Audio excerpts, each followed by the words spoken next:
지금 제가 오후에 와서 베드로 전서를 보고 있는데요. 우리가 이 베드로의 서신을 찬찬히 잘 읽어보면 베드로가 우리가 흔히 말하는 이 하나님의 구원에 대해서 어떻게 이해를 하고 있었는가 하는 것을 잘 알 수 있습니다. 베드로는 하나님의 구원을 우리가 흔히 생각하는 것처럼 이 세상에서 예수 잘 믿고 살다가 사죄받고 죽을 때 영원히 천당에 간다 하는 그런 것으로 하나님의 구원을 결코 이해하지 않았습니다. 오히려 베드로는 이 불신앙의 세대 가운데서 흩어진 나그네로 살아가는 우리가 이 치열한 죄의 현실에서 분투하며 살아가야 할 삶의 목표와 방향으로서 하나님의 구원을 이야기합니다. 2장 9절에서 그 말을 하는데요. 거기 보면 베드로가 이렇게 말합니다. 그러나 너희는 택하신 족속이요 왕같은 제사장들이요 거룩한 나라요 그의 소유된 백성이니 이는 너희를 어두운 데서 불러내어 그의 기이한 빛에 들어가게 하신 이의 아름다운 덕을 선포하게 하려 하심이라. 여기에 보면 베드로가 왕같은 제사장, 거룩한 나라 하는 이런 말들을 하지 않습니까? 이것은 베드로가 신약시대의 구원을 구약의 빛 가운데서 이해하고 있었다는 반증입니다. 베드로에 따르면 하나님께서 모세시대에 일으킨 이스라엘의 출애굽은 예수 그리스도 안에서 하나님이 신약시대에 일으켜주신 구원과 밀접하게 붙어 있습니다. 하나님께서 과거 이스라엘 백성을 애굽에서 빼내시고 그들에게 가나안 땅을 주어 삼게 하셨는데요. 그때 하나님께서는 그들로 더불어 언약을 세우시고 그들을 제사장 나라와 거룩한 백성으로 삼으셨습니다. 그러니 그들은 이제 세상 한가운데서 하나님을 섬기는 거룩한 나라와 제사장 백성으로서 하나님을 섬기고 살아야 되는 책임 앞에 서게 되는 것이죠. 그런데 바로 그 구약의 기조가 신약에서 예수 그리스도 안에서 이루어진 하나님의 구원을 전하는 베드로의 가르침 속에 그대로 녹아 있습니다. 그 점에서 베드로는 하나님의 구원이 하나님께서 우리를 그리스도 안에서 왕같은 제사장들과 거룩한 나라로 부르신 구원이다 하는 점을 아주 분명하게 가르칩니다. 물론 구원은 개인적인 것이 사실입니다. 하나님께서 우리를 구원하실 때 여러분 잘 아시는 대로 우리의 이름 하나하나를 다 각각 불러서 구원하시는 것이지 우리를 그냥 한꺼번에 싸잡아서 구원하는 그런 일은 없습니다. 그렇지만 그렇게 개인적으로 불러내신 우리 한 사람 한 사람에게 하나님께서는 왕같은 제사장들이라는 빛나는 타이틀을 주십니다. 그래서 이러한 우리가 다 긴밀히 하나로 연결되어서 거룩한 나라를 이루도록 하셔요. 그것을 오늘 우리가 읽은 베드로 전서 2장 초두에서도 확인할 수 있는데 4절부터 보면 베드로가 이렇게 말하지 않습니까? 사람에게는 버림바 되었으나 하나님께는 택하심을 입은 보배로운 산돌이신 예수께 나아가 너희도 산돌같이 신령한 집으로 세워지고 예수 그리스도로 말미암아 하나님이 기쁘게 받으실 신령한 제사를 드릴 거룩한 제사장이 될지니라. 신분만 제사장이 아니라 우리가 거룩한 제사장이 된다는 것은 거룩한 제사장의 삶을 하나님과 세상 앞에서 책임 있게 살아내도록 하는 그 책임이 우리에게 요구되는 것 아닙니까? 그러니 베드로는 그의 서신을 통해서 이걸 우리가 어떻게 감당하며 살 것인가 하는 그것을 우리에게 가르치려고 합니다. 그러니 베드로는 이걸 감당하기 위해서 먼저 우리가 내부적으로 서로 마음으로부터 뜨겁게 피차 사랑해야 할 것을 가르칩니다. 그러면서 동시에 우리 안에 있는 모든 악독과 모든 기만과 외식과 시기와 모든 비방하는 이런 말들을 버려야 한다는 것을 강조합니다. 왜냐하면 그래야만 우리가 산돌같이 신령한 집으로 세워지고 또 예수 그리스도로 말미암아 하나님께서 기쁘게 받으실 신령한 제사를 드릴 거룩한 제사장의 사명을 교회가 감당할 수 있기 때문입니다. 그렇게 하라고 하나님께서는 우리를 그분의 항상 있고 살아있는 말씀으로 거듭나게 하셨다고 베드로가 전합니다. 너희가 거듭난 것은 썩어질 씨로 된 것이 아니요 썩지 아니할 씨로 된 것이니 살아있고 항상 있는 하나님의 말씀으로 되었느니라 했어요. 그러면서 1장 25절 그 말미에 가서 이렇게 말합니다. 내가 너희에게 전한 복음이 곧 이 말씀이니라. 복음은 곧 하나님의 말씀입니다.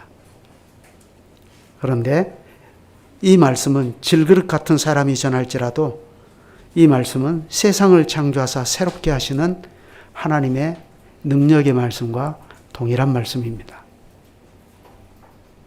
그래서 이 말씀이 사람을 근본적으로 새롭게 하는 것입니다.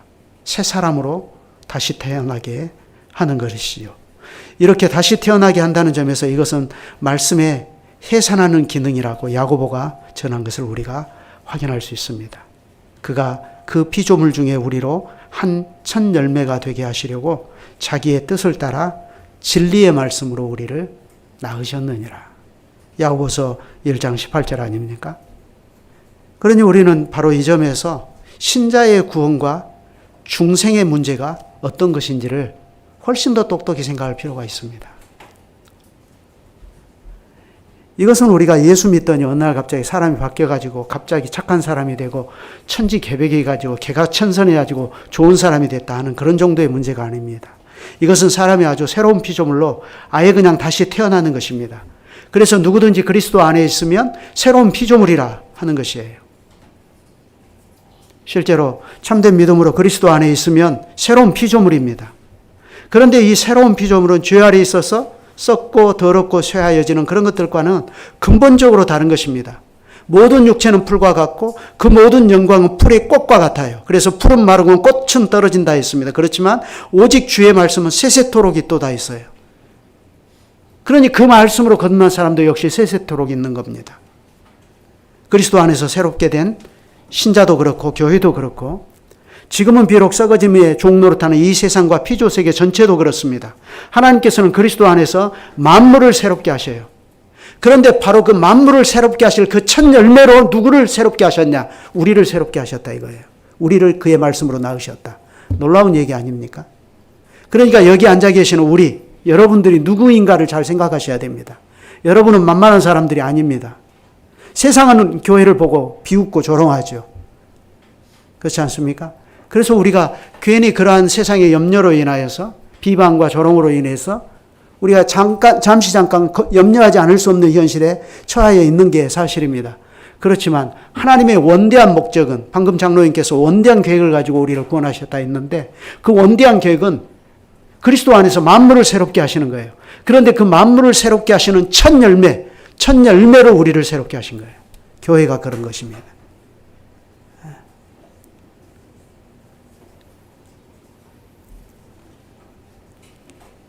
하나님께서 창세 때 사람을 지으실 때 어떻게 하셨습니까? 흙으로 사람을 지어 놓으시니까 그게 사람이 됐습니까? 그렇지 않습니다. 그 코에 생기를 불어 넣으시니까 생명이 되었습니다. 그것과 마찬가지죠. 하나님께서 그리스도 안에서 우리를 거듭나게 하시는 것도 그리스도께서 생명의 성신이 되셔서 그 생명의 성신을 우리 안에 불어 넣어주심으로 우리가 새롭게 된 것입니다. 그러니까 우리가 살아있고 항상 있는 말씀으로 거듭나게 되었다 하는 것은 그만큼 우리에게 근본적인 변화를 가져오는 것입니다. 이것은 예수 안 믿던 사람이 어느 날 갑자기 예수 믿게 되었다. 교회 안 다니던 사람이 어느 날 갑자기 교회를 다니게 되었네 하는 그런 정도의 문제가 결코 아닌 것입니다. 하나님께서 선지자 예레미야로 하신 말씀과 같아요. 구수인이 그의 피부를 표범이 그의 반점을 스스로 변하게 할 수 있느냐? 그럴 수 없다는 거예요. 그것처럼 악에 익숙한 우리가 스스로 선을 행할 수가 없다고 했습니다. 그런데 그 불가능한 일을 누가 하셨어요? 하나님께서 우리 안에 하셨습니다. 하나님께서는 베드로가 예수 그리스도의 부활의 증인으로서 우리에게 전해준 이 복음을 사용해서 우리 안에서 근본적인 변화를 일으켜 주신 것입니다. 그래서 하나님께서는 구수인의 피부를 변하게 하시듯이 아니면 표범의 반점을 변하게 해버리듯이 그렇게 우리를 근본적으로 거듭나게 하셔서 전에 악에 익숙하던 우리들이, 전에 죄를 짓고 사는 것에서 편안함을 느끼고 살던 우리들이 이제는 스스로 변하여서 스스로 선을 행할 수가 있게 하셨습니다. 그게 본성이 변하게 하신 것입니다. 본성의 변화. 여러분, 이것은 예수 믿는 신자에게 필연적인 것입니다. 예수 믿기 시작하고 교회를 출석하기 시작한 지 20년이 넘었어도 본성이 안 바뀌었다? 그건 좀 돌아봐야 됩니다. 주변 사람들에게 내가 어떤 평가를 받는가? 20년 전의 나의 모습과 지금의 내 모습이 어떤 평가를 받는가? 누구보다도 자기 자식들이 알잖아요. 아버지 옛날에 이러이러한 사람이었는데 20년 지나고 아버지가 복음 안에서 믿음으로 조금씩 행보해 나가시더니 보니까 우리 아버지가 이렇게 변하셨구나. 어렸을 때 속 좁은 생각으로 아버지를 존경할 수 없다고 생각했는데 자기도 변했죠. 자기도 변하니 그런 생각을 하게 되는 거죠. 이제는 아버지를 정말로 존경할 수가 있게 되었다. 그런 평가가 따라야 되지 않겠어요? 본성이 변하는 것입니다. 여러분, 바로 이것이 이사야가 전한 하나님의 구원이라는 점을 우리가 방금 읽은 이사야 11장에서 분명히 알 수 있습니다.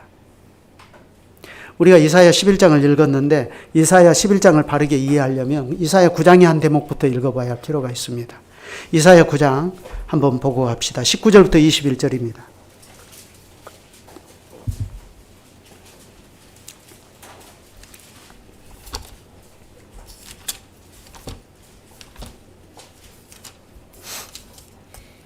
(19절부터 21절인데요) 같이 한번 읽어보십시다. 만군의 여호와의 진노로 말미암아 이 땅이 불탈이니 백성은 불의 섭과 같을 것이라. 사람이 자기의 형제를 아끼지 아니하며 오른쪽으로 움킬지라도 줄이고 왼쪽으로 먹을지라도 배부르지 못하여 각각 자기 팔에 고기를 먹을 것이며 므낫세는 에브라임은 므낫세를 먹을 것이요 또 그들이 합하여 유다를 치리라. 그럴지라도 여호와의 진노가 돌아서지 아니하며 그의 손이 여전히 펴져 있으리라. 자, 여기 보면 특별히 21절에 그런 말이 있죠. 므낫세와 에브라임을 빗대어서 이렇게 말합니다. 므낫세는 에브라임은 므낫세를 잡아먹을 것이다. 그리고 또 동시에 그들이 함께 힘을 모아서 유다를 칠 것이다. 이렇게 말해요. 그러면 여러분, 이 므낫세와 에브라임이 누굽니까? 므낫세와 에브라임이 누구예요? 그렇죠. 요셉의 두 아들입니다. 이스라엘에 12지파가 있지만 므낫세와 에브라임은 그 중에서도 형제 중에 형제입니다. 한 분의 아버지 아래에서 나온 부족이거든요.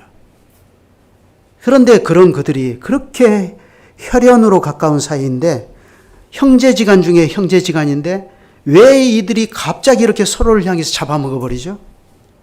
19절에 보면 그 이유를 이렇게 말합니다.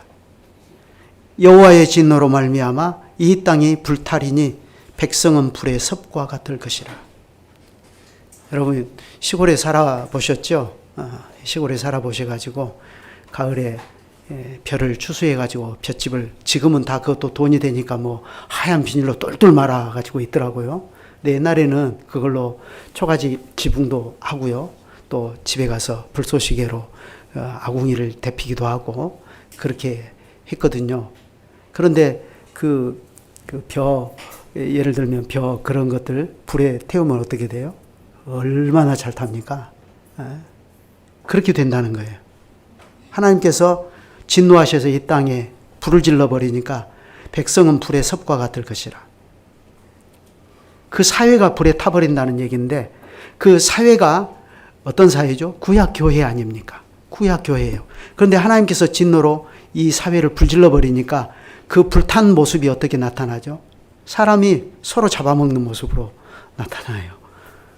그래서 20절에 보면 이럽니다. 오른쪽으로 움킬지라도 줄이고 왼쪽으로 먹을지라도 배부르지 못하여, 그 다음에 뭐라고 그랬어요? 각각 자기 팔의 고기를 먹을 것입니다. 자기 팔을 뜯어먹는다 이거예요. 와, 진짜 놀라운 사실 아닙니까? 그러면서 그 한 모습으로 가장 가까운 혈연 관계인 므낫세와 에브라임이 서로를 잡아먹는 얘기를 합니다. 이게 교회가 하나님의 진노 아래 들어가 있는 형태입니다.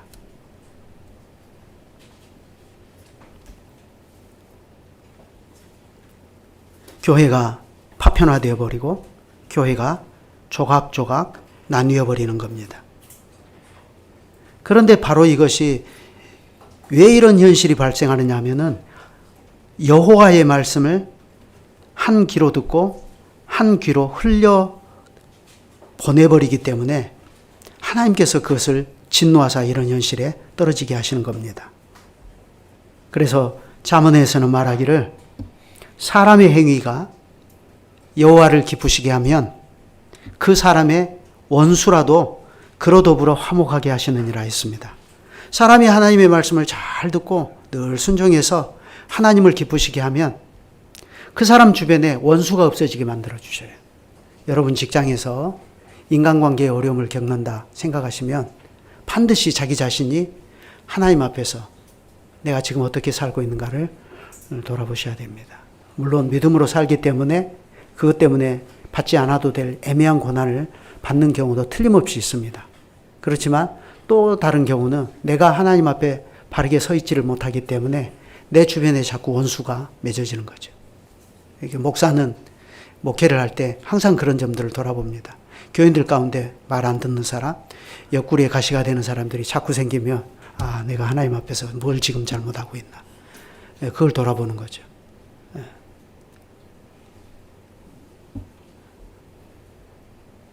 그게 하나님 나라의 법칙이에요. 그런데 교회가 하나님을 불어 잊어버리는 겁니다. 일부러 안 듣는 거예요. 마음이 고약해져가지고. 그래서 하나님 말씀을 경고를 해도 안 듣고 하면 어떻게 되냐. 하나님께서 그 교회를 심판하시기 때문에 교회 안에 냉엄한 약육강식의 법칙이 지배하게 되어서 사람들이 서로 물고 먹어버리는 것입니다. 그래서 그 교회는 어떻게 되죠? 목소리 큰 사람이 이깁니다. 그리스도의 통치보다는 다수의 의견이 그리스도의 다스림보다 앞서버리는 현상이 발생해요. 그래서 민주주의를 하게 됩니다. 여러분 교회가 민주주의 하면 그게 바른 교회입니까? 우리가 추구하는 거룩한 교회가 민주주의 잘하는 것입니까? 절대로 그렇지 않습니다. 그리고 교회 안에서 지금 대한민국의 정치 현실이 너무나 적나라하게 보여주는 이런 저급한 모습들이 그대로 교회에서 보입니다. 그렇다면 정말로 이것은 절망이지 않습니까? 이사야는 바로 그런 절망적인 상태를 가리켜서 사람이 자기 형제를 아끼지 아니하며 각각 자기 팔의 고기를 먹을 것이라 하는 말로 묘사합니다. 그런데 하나님께서는 바로 그러한 배경에서 이사야 11장에서는 이새의 줄기에서 나온 싹에 대해서 말합니다. 이새의 줄기에서 싹이 나왔어요. 이분은 이새의 아들인 다윗의 이름으로 오시는 메시아입니다. 그런데요, 이분이 오셔서 여호와의 영, 곧 지혜와 총명의 신이신 성신으로 하나님의 백성을 다스리기 시작하니까 어떤 일이 발생한다고 말하죠? 아까 우리가 6절부터 읽었죠. 11장.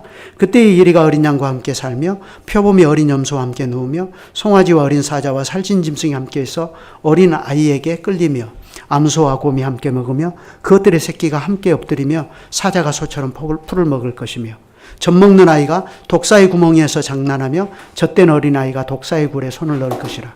내 거룩한 산 모든 곳에서 해됨도 없고 상함도 없을 것이니 이는 물이 바다를 덮음같이 여호와를 아는 지식이 세상에 충만할 것임이니라. 여러분, 표범이 푸른 초장이에요. 염소와 함께 들어눕는다는 것을 상상할 수 있습니까? 이 세상에서. 주 아래에 있는 현실에서는 상상할 수 없는 일입니다. 암소와 곰이 함께 먹습니다. 그것들의 새끼가 함께 엎드리며 소처럼 풀을 먹을 것이라 했어요. 이런 것은 음부의 권세가 왕노릇하는 지금의 세상에서는 도저히 기대할 수가 없는 것입니다.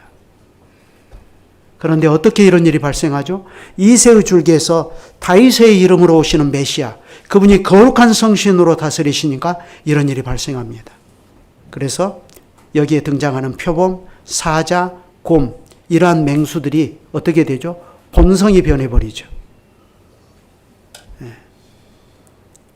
냉엄한 양육강식의 세계가 이렇게 바뀌어버릴 것을 말씀하시는 것입니다. 사람이 자기 형제를 아끼지 아니하며 각각 자기 팔의 고기를 먹는 것처럼 그렇게 므낫세가 에브라임이 므낫세를 공격하는 이 날카로운 사회가, 정글의 법칙이 난무하는 이 사회가 그리스도의 다스림으로 말미암아 완전히 새로운 사회로 탈바꿈되는 것입니다. 예수께서 오셔서 전파한 하나님의 나라가 이런 거예요. 그래서 하나님의 나라가 가까웠다. 그래서 우리가 복음을 믿고 하나님의 구원을 받는다는 게 무슨 말이죠? 약육강식의 세계에서 자기를 중심으로 살던 사람이 이러한 복음의 도리를 깨닫고 하나님의 나라가 뭔가를 알아서 속사람이 변화된 그 본성의 변화를 따라 하나님의 나라에서는 으뜸되고자 하는 자가 가장 낮은 자리에 처해서 섬기는 자로 바뀌는 것입니다. 오늘 아침에 주님께서 우리에게 교회는 십자가의 리더십이 지배하는 것이다 하고 가르치신 것과 마찬가지입니다. 그것이 그거예요.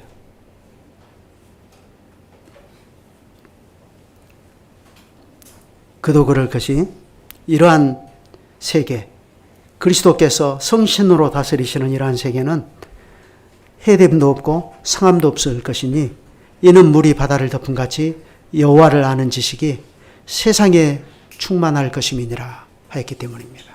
하나님을 안다는 것이 이런 것입니다. 여러분, 예수님이 요한복음 17장 1절에서 영생은 유일하신 영생은 그의 보내신 자 유일하신 참 하나님과 그의 보내신 자 예수 그리스도를 아는 것입니다 그랬죠. 안다는 게 뭐냐? 그 하나님을 알면 어떤 변화가 우리에게 오는 것이냐? 이사야에 따르면 이러한 세계는 우리 자신에게서 나오지를 않습니다. 오직 이새의 줄기로부터 한 싹이 나게 하실 창조자 하나님으로부터 이러한 세상이 우리 안에 활짝 열리는 것입니다.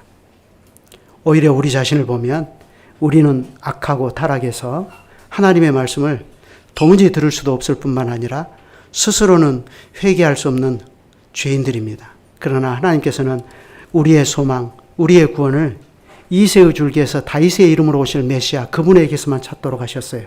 그래서 복음은 그리스도입니다. 죄송한 말씀이지만 가끔씩 거울을 보기 싫을 때가 있습니다. 왜냐하면 거울 속에 비친 내 모습에서 이때까지 내가 살아오면서 죄짓고 산 흔적들이 드러나는 경우가 종종 있으니까요. 그것은 아마 여러분들도 또 다 공감하시는 내용이 될 것입니다. 그렇지만 우리의 신실하신 아버지가 되시는 하나님께서 우리를 보시는 거울은 오직 그리스도십니다. 그렇게 하시려고 하나님께서는 이 죄 많은 인생들을 복음으로 불러 믿게 하시고 예수 그리스도로 옷 입혀 주셨습니다. 그러니 우리도 그리스도를 바라볼 때 희망이 생기는 거예요. 그리스도를 통해서 나를 바라볼 때만 그때 비로소 그리스도를 통해서 나를 바라볼 때만 그때 비로소 거울을 다시 볼 용기가 생기는 것입니다. 그런데 지금 베드로가 우리에게 전하는 것은 바로 이 복음의 그리스도입니다. 하나님께서 이 그리스도를 죽은 자 가운데서 부활하게 하심으로 말미암아 우리를 거듭나게 하사 산 소망이 있게 하셨기 때문입니다. 그러니 베드로는 이 진리에 입각해서 그러므로 모든 악독과 모든 기만과 모든 외식과 시기와 모든 비방하는 말을 버리십시오 하고 이렇게 말합니다. 왜 이런 것들을 버려야 되느냐? 이건 근본적으로 그리스도 안에서 거듭난 우리에게는 함께 공존할 수 없는 이질적인 것이기 때문에 그렇습니다. 여러분, 그리스도인이 내가 진실로 예수 그리스도를 믿습니다 하는 그리스도인이 악독을 마음에 품고 살 수가 있습니까? 유명한 말이 있죠. 새가 머리 위로 지나가는 것을 우리가 어떻게 할 수가 없어요. 근데 머리 위로 지나가던 새가 머리 위에 둥지를 들고 내려앉는 것은 막을 수가 있어요. 악한 생각이 잠시 스쳐 지나갈 수는 있죠. 교인들 사이에 상처를 주기도 하고 상처를 받기도 하기 때문에 가끔씩 때로는 마음이 속상할 때도 있죠. 그러나 해가 지도록 분을 품지 말라 하였습니다. 왜 그렇죠? 해가 지도록 분을 품으면 어떻게 되죠? 마귀가 틈탄다 했어요. 마귀에게 좋은 먹잇감이 되는 것입니다. 그렇게 되면. 너무나 이질적인 것이에요. 하물며 어떤 형제에게 서운한 감정을 죽어서 무덤에까지 가지고 갈 수 있겠습니까? 신자가? 절대로 그럴 수가 없는 것입니다.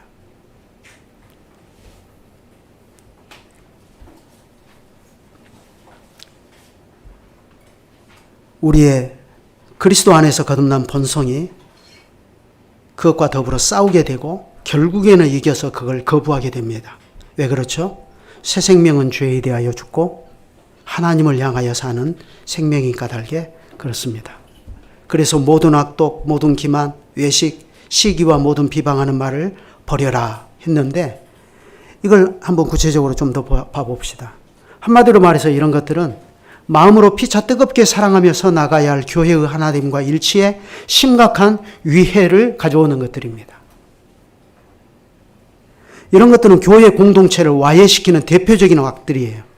특별히 교회가 불신앙의 세상으로부터 오는 박해의 한가운데 있을 때 교회 내부 안에서, 공동체 내부 안에서 이런 것들이 있어서 서로 비방하거나 편가르기를 하는 일들이 발생한다면 교회는 어떻게 되죠? 외부적인 박해로부터 고난을 당하는 것보다 훨씬 더 위급한 상황에 내몰리게 되는 것입니다. 특히 여기서 모든 악독과 모든 기만이라고 그랬죠. 이 두 가지는 교회 공동체의 생명을 파괴하는 악한 태도를 아주 대표하는 것들입니다. 여기에 악한 것은 질적으로 나빠서 부패한 것입니다. 쉽게 말하면 이것은 빵에 피면 곰팡이와 같은 거예요. 여러분 빵 먹으려고 하는데 여름에 요즘처럼 습할 때 빵 먹으려고 했는데 곰팡이가 피어있어요. 먹을 수 있습니까? 그거 버려야죠.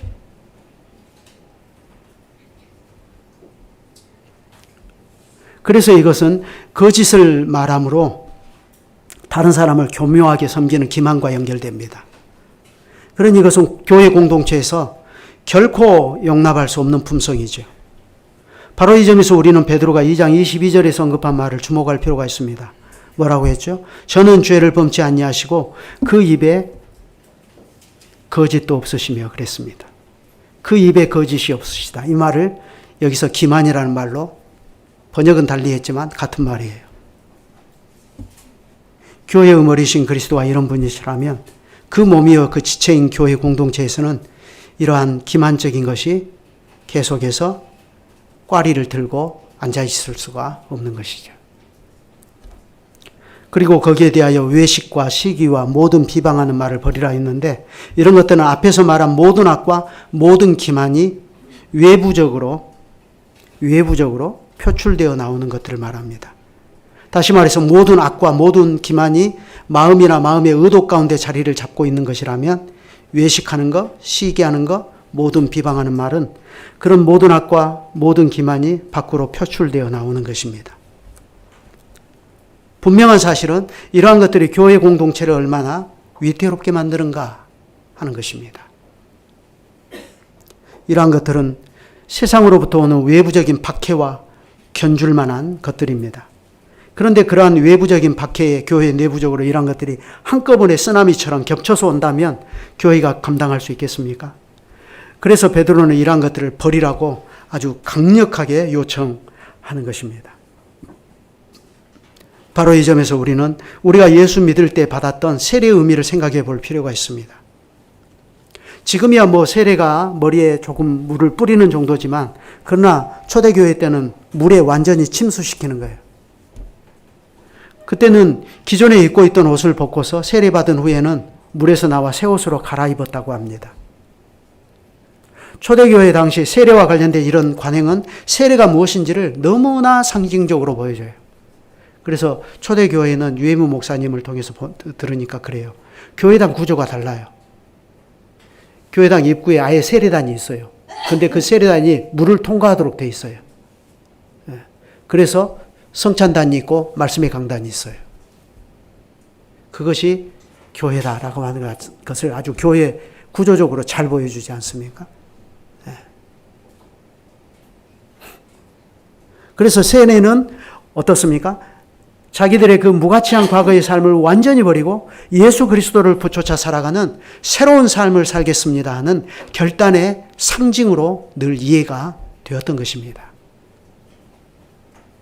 바로 그런 배경에서 베드로는 우리가 하나님과 교회의 신실한 증인들 앞에서 믿음의 서약을 하고 받은 세례의 의미를 되새깁니다. 베드로는 우리가 믿음으로 받은 세례 앞에 우리를 딱 세우고 그러한 우리 앞에 형제 사랑에 대한 요구와 동시에 그것과 반대되는 모든 악과 모든 기만을 버려야 한다 하는 것을 분명하게 요구합니다. 우리 믿는 자들은 옛 생활의 악을 버리고 선을 행해야 한다 하는 것입니다. 그 점에서 사도 바울도 갈라디아서에서 똑같이 가르친 바가 있지 않습니까? 갈라디아서 5장 13절부터 한번 찾아서 보십시다.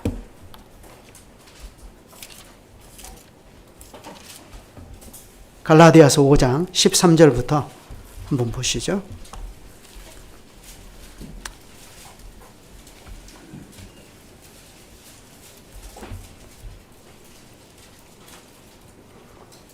거기 보면 이렇게 말하는데요. 같이 한번 13절부터 읽겠습니다.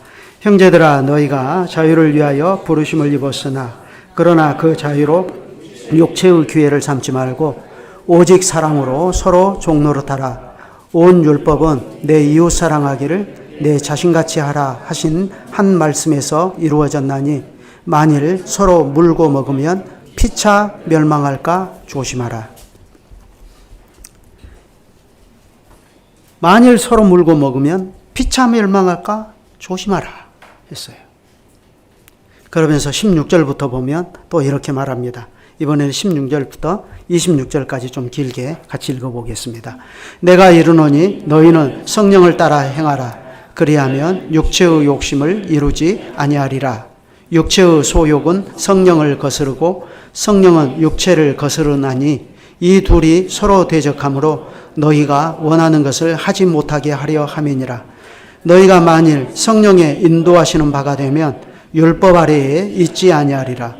육체의 일은 분명하니 곧 음행과 더러운 것과 호색과 우상숭배와 주술과 원수 맺는 것과 분쟁과 시기와 분냄과 당 짓는 것과 분열함과 이단과 투기와 술취함과 방탕함과 또 그와 같은 것들이라.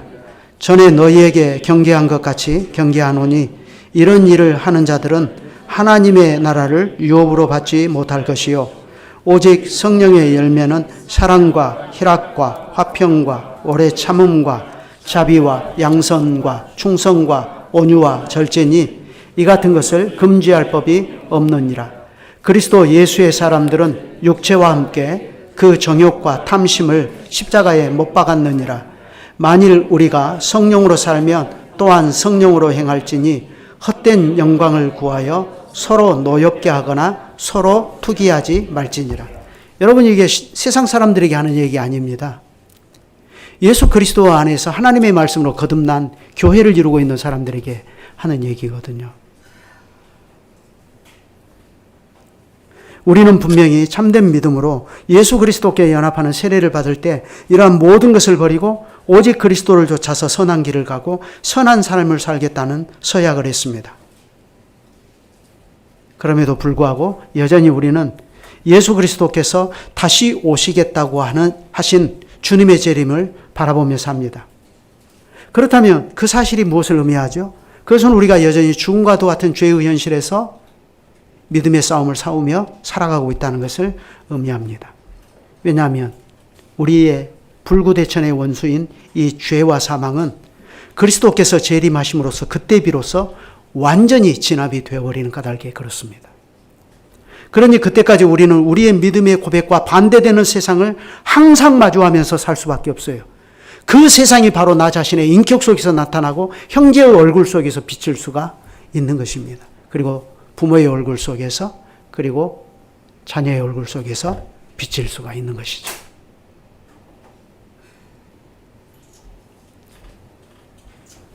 우리는 항상 죄로 기울어져 있을 뿐인 본성을 가지고 있습니다. 오죽했으면 신앙 고백의 선배들은 우리의 본성이 항상 하나님과 이웃을 미워하는 성향으로 기울어져 있다고 했을까요? 주님이 다시 오시는 날까지 우리는 마치 기울어진 운동장 위를 위태롭게 걸어가는 사람과 같습니다. 우리는 발에 힘을 딱 주고 온몸의 중심을 잘 잡으면서 기울어진 운동장에서 자신의 의지와 상관없이 이전에 벗어 던졌던 죄악된 삶으로 우리 자신이 되돌아가 버리려고 하는 그 관성을 늘 거스르며 살아가야만 합니다. 그러니 누구보다 이런 것을 잘 아는 베드로는 이렇게 말합니다. 그러므로 모든 악독과 모든 기만과 외식과 시기와 모든 비방하는 말을 버리고 갓난아기들 같이 순전하고 신령한 젖을 사모하십시오. 이는 그로 말미암아 여러분이 구원에 이르도록 자라게 하려 함입니다. 우리 자신은 언제든지 사납고 인격이 거친 사람들입니다. 그러나 하나님께서 진리의 말씀으로 우리를 낳으신 것을 안다면 우리는 언제든지 우리 자신을 하나님과 교회 앞에서 갓난 아기들로 여기고 오직 순전하고 신령한 젖, 다시 말해서 하나님의 말씀을 사모하라 하는 것입니다. 왜냐하면 그로 말미암아 우리가 구원에 이르도록 자라기 때문이다 합니다. 그러면 구원에 이르도록 자란다는 말이 구체적으로 뭔가? 하나님께 거룩한 제사를 드릴 신령한 제사장으로 세워져 가라 하는 그것과 연결되어 있는 것을 우리가 그 다음 말씀을 주목해서 보면 알 수가 있죠.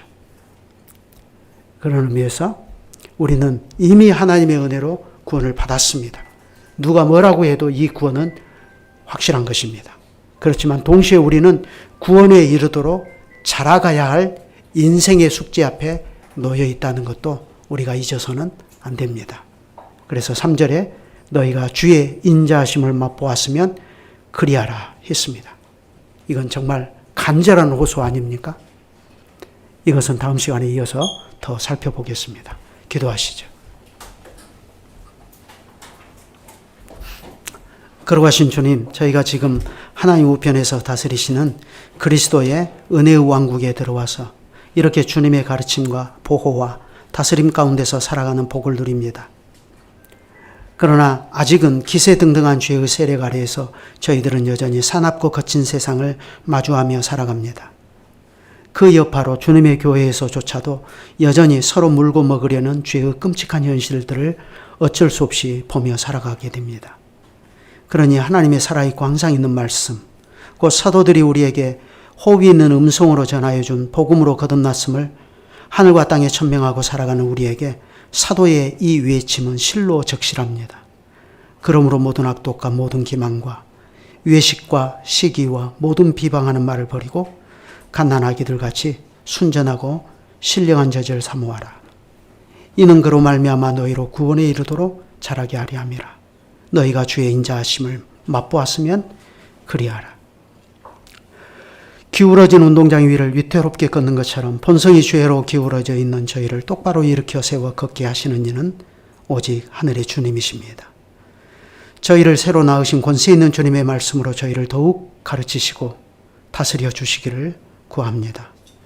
그리하여 저희가 죄의 본성에 지지 않고 이새의 줄기에서 나신 그리스도를 따라서 사납고 맹수 같은 우리의 본성도 변하여 서로를 그렇게 대하고 평화로이 함께 어우러져 살아가게 하심으로써 하나님 나라는 살아온 본성이 어린아이와 같이 변한 사람들이 다스려 나가는 그러한 나라가 되게 하신 하나님의 뜻이 이 교회 안에서 그리고 우리의 인격 안에서 그리고 우리의 가정들 안에서 언제든지 실현이 되어 나가게 해 주시기를 구합니다.